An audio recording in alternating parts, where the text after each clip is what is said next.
평범한 사람들이 경제적 자유를 달성하는 방법 3단계. 안녕하세요. 실전 투자자 경매하는 직딩아빠입니다.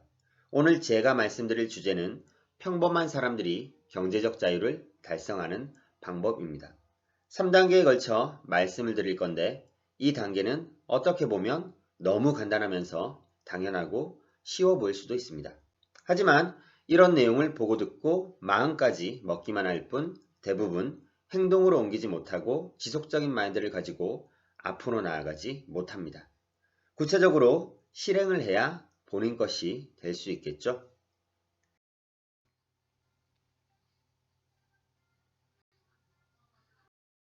첫 번째 단계는 근로소득을 통한 현금 흐름부터 만들자입니다. 근로소득은 노동력을 제공한 대가로 받는 돈입니다. 가장 일반적인 근로소득으로는 직장인의 월급이 있겠죠. 이와 대비되는 개념이 주식이나 부동산, 금융이자와 같은 재산을 이용하여 얻는 돈인 자본소득이 있습니다. 금수저로 태어나지 않는 한 젊은 시절에는 본인 자산의 대부분인 근로소득이 큰 비중을 차지합니다. 따라서 이 근로소득을 최대한 높일 수 있도록 노력해야 합니다. 이 근로소득이 기반이 되어야 자본소득을 창출할 수 있기 때문입니다. 이와 같이 노동으로 벌어들이는 근로소득이 매우 중요하고 기본이 되는 것은 사실입니다. 하지만 오직 노동만으로 돈을 벌려고 하면 안 됩니다. 그럼에도 불구하고 종잣돈을 만들고 안정적인 심리 상태와 마인드를 유지하게 해줄 수 있는 기본 아이템으로서 근로소득은 반드시 필요합니다. 일단 경제적 자유로 가는 첫걸음은 근로소득으로 시작해야 합니다. 월급과 같은 고정적인 현금 흐름은 타고난 부자들에게는 미미해 보일지 몰라도 경제적 자유를 스스로 이룬 사람들에게는 굉장히 중요한 기반이 되었을 것입니다. 금요일이 좋은 이유는 다음 날이 토요일이기 때문이고 투자를 하려는 이유는 더 나은 내일을 만들기 위해서입니다. 이와 마찬가지로 월급이라는 고정적인 현금 흐름은 내가 무엇을 할 수 있는 미래를 만들어줄 수 있기에 봉급이라는 돈 이상의 가치를 가지게 됩니다. 매달 월급이 고정적으로 들어오지 않고 랜덤으로 지급된다면 앞으로의 계획을 짜고 안정적인 소비와 생활을 할 수 있을까요? 절대 그렇지 않을 것입니다. 좀 더 구체적으로 말해보면 현재 한 달 최저임금이 180만 원 정도로 알고 있습니다. 한 달 버는 돈을 최소 250만 원으로 목표를 잡고 근로소득을 만들어 보시기 바랍니다. 월급에서 부족하다면 주중 남는 시간과 주말을 이용해서 아르바이트나 투잡으로 월 250만 원 이상 벌기 위해 총력을 다해 보시기 바랍니다. 이 첫 번째 단계에서는 최대한 많은 근로소득을 만들어내서 매월 안정적인 수입을 이어가는 것이 중요합니다. 두 번째 단계에서는 절약과 저축을 통해 종잣돈을 모으자 합니다. 매월 노동을 통해 근로소득이 생겼다면 이제는 절약과 저축을 해야 합니다. 이 단계를 성실히 수행하기 위해서는 경제적 자유를 이루겠다는 목표와 강한 마인드가 중요합니다. 하고 싶은 것, 사고 싶은 것, 먹고 싶은 것에 돈을 다 쓰고 남는 돈을 저축하겠다는 생각은 버려야 합니다. 이와 반대로 최대한 많이 저축을 한 뒤 그래도 남는 돈이 있다면 꼭 필요한 데 쓰겠다라는 마음을 가지셔야 합니다. 내 근로소득이 한 달에 250만 원이라면 200만 원은 무조건 저축하고 남은 50만 원으로 한 달을 생활하는 것입니다. 50만 원으로 어떻게 한 달을 버티나요? 당연히 가능합니다. 마음먹기에 달려 있습니다. 충분히 가능합니다. 아직 미혼이라면 부모님 집에 같이 살면 쉽게 가능하고 기혼이라면 최대한 절약하면 할 수 있습니다. 주거비를 감당해야 하는 상황이라면 친구와 함께 살던지 고시원 같은 곳에 살면서라도 아끼고 절약하면서 모아야 합니다. 이런 생활을 빨리 할수록 종잣돈은 더 빨리 많이 모여지게 됩니다. 경제적 자유를 달성하기 위해서는 시간이라는 개념도 항상 염두에 두어야 합니다. 목표에 빠르게 도달하기 위해서는 극단적으로 절약하고 저축하는 시기도 반드시 필요합니다. 이렇게 하기 정말 어렵다면 처음에는 월급의 절반부터 시작하세요. 그리고 절약과 저축의 습관이 몸에 배이면 자연스럽게 저축을 하게 되는 금액이 점점 늘어날 것입니다. 좀 더 구체적으로 설명하면 큰 목표를 정하고 작은 목표로 나눕니다. 예를 들어 돈을 모으는 큰 목표는 투자를 위한 종잣돈 3천만 원을 마련하는 것이고 작은 목표는 매월 30만 원 이상을 절약하는 겁니다. 이를 위해서 술 마시는 횟수를 줄여야 하고 담배를 핀다면 끊어야 하고 커피 마시는 횟수를 줄여야 합니다. 저축할 돈이 없는데요? 이런 분들은 본인이 매달 어디에다 얼마를 쓰는지 알고 있으신가요? 낱낱이 적고 체크해 보시기 바랍니다. 그러면 쓸데없고 불필요한 지출이 보이고 이것을 저축으로 바꾸시면 됩니다.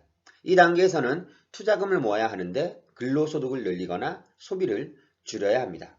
근로소득을 어느 정도 늘리는 데는 물리적으로 한계가 있습니다. 따라서 저축을 위해서는 소비를 최대한 하지 말아야 합니다. 물론 연봉이 억 단위의 사람들은 이럴 필요가 없겠죠. 하지만 지금 말하는 3단계의 방법은 평범한 사람들의 이야기입니다. 대부분 억 단위의 연봉을 받지 못합니다. 좀 독하게 짧은 시기를 버티면 결국은 더 좋은 곳에서 편안한 마음으로 커피를 마실 수 있는 시기가 오게 되어 있습니다. 또한 돈이 나가는 결제 수단은 줄여나가야 합니다. 신용카드, 네이버, 카카오페이 등의 온라인 간편 결제 서비스와 시스템들은 너무나 쉽게 아무 생각 없이 소비를 하게 만드는 수단입니다. 부자가 될 사람은 의식적으로 돈을 소비하지만 부자가 되지 못할 사람은 무의식적으로 소비를 합니다. 돈을 쓰기에 앞서 내가 쓰는 돈이 그만큼의 가치가 있는가? 합리적인 소비인지 스스로 묻고 판단하는 습관을 가져야 합니다. 월급을 받으면 이 돈을 관리해야만 합니다. 직장 생활에 신경 쓰기 바쁘겠지만 행동으로 옮기는 차이는 마음먹기의 차이일 뿐입니다. 카드 내역서를 주기적으로 뽑아보면 불필요한 지출 리스트가 나옵니다. 그리고 본인의 소비 패턴도 파악할 수 있으니 본인 지출의 10%를 줄이기부터 시작해 보십시오. 친구 만나는 횟수, 담배, 술자리, 커피, 음료, 쇼핑 등의 횟수를 줄여야 합니다. 모두 본인 의지로 가능한 것들입니다. 세 번째 단계는 투자를 통한 자산을 증가시키자입니다. 근로소득을 통하여 돈을 벌고 절약과 저축을 통해 돈을 모으면서 해야 할 일이 또 하나 있습니다. 바로 틈틈이 돈에 관한 공부를 해야 합니다. 돈에 관한 지식은 초중고를 졸업하고 대학을 나온다고 저절로 생기는 것이 아닙니다. 어쩌면 대학 입시보다 더 치열한 공부의 과정이 필요합니다. 그 공부는 이렇게 유튜브 영상을 찾아보는 것도 좋고 경제와 금융 그리고 재테크에 관련된 책들을 꾸준하게 읽는 것입니다. 지속적으로 하다 보면 기본적인 개념이 잡히고 투자를 하려는 마음이 생기게 될 것입니다. 시간은 누구에게나 공평하게 주어집니다. 자투리 시간을 잡아서 잘 활용해야 합니다. 할 일이 많다면 적어놓고 우선순위를 정하는 것도 한 방법입니다. 모은 돈을 관리하는 것도 마찬가지입니다. 모으기만 하면 물가 상승과 자산가치 상승에 비해 뒤처질 뿐입니다. 따라서 투자를 해야 하고 이를 위해 투자를 위한 준비를 해야 합니다. 투자할 준비가 되지 않은 사람이 갑자기 부자가 된다면 오히려 신세를 망쳐버리기 쉽상입니다. 부자가 되려면 부자가 될 자격이 있게끔 제대로 준비해야 합니다. 종잣돈을 모았다면 투자를 실천해야 하는데 중요한 것 중에 한 가지는 바로 규칙을 정하는 것입니다. 부자가 된 사람들은 이 정도에서는 매도한다는 규칙을 정해놓습니다. 물론 행동도 그렇게 하죠. 어느 정도 이익이 실현되었다면 그 수익으로 재투자를 합니다. 따라서 부를 이루지 못할 사람은 큰 돈을 벌고 싶다는 생각에 규칙을 정하지도 않습니다. 이익이 나면 그 돈으로 쇼핑을 하고 불필요한 소비에 돈을 써버립니다. 이렇게 재투자가 불가능한 상황을 만들어버립니다. 노동으로 번 돈을 다 쓰면서 살아가면 가난할 것이고 번 돈을 모으기만 하면서 살아가면 최고로 올라갈 수 있는 지점은 중산층 정도입니다. 부자가 되려면 돈을 벌고 돈을 모으고 돈을 불려나가야만 합니다. 돈을 불리기 위해서는 투자가 실행되어야 합니다.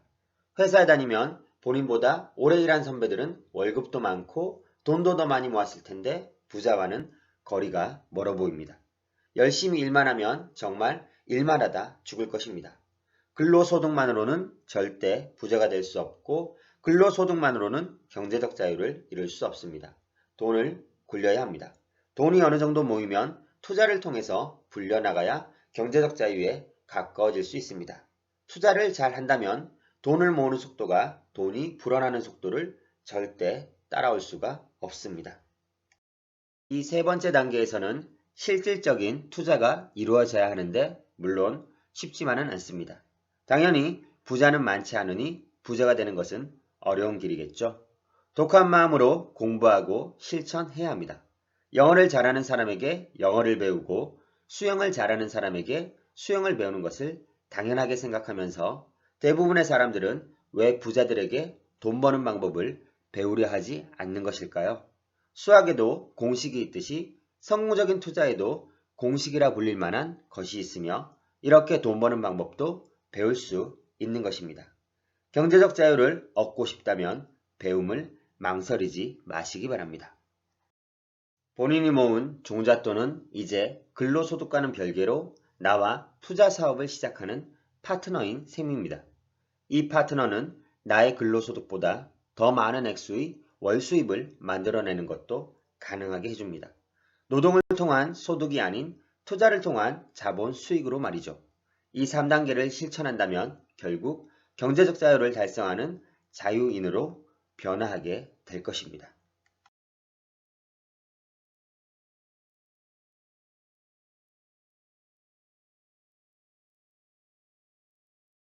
평범한 사람들이 경제적 자유를 달성하는 방법 3단계 1. 근로소득을 통한 현금 흐름부터 만들자.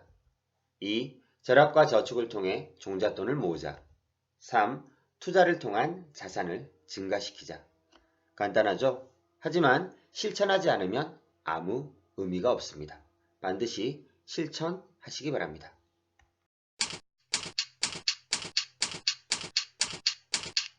아래 메일 주소로 보내주시면 빠르게 답변 드리겠습니다. 네이버 카페에 오시면 더 많은 정보를 확인하실 수 있습니다. 저는 다음에 더 좋은 유익한 영상으로 찾아뵙겠습니다.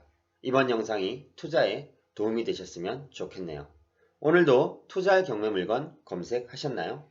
경매 투자를 직접 하면서 실전 경험을 쌓아가고 계신가요?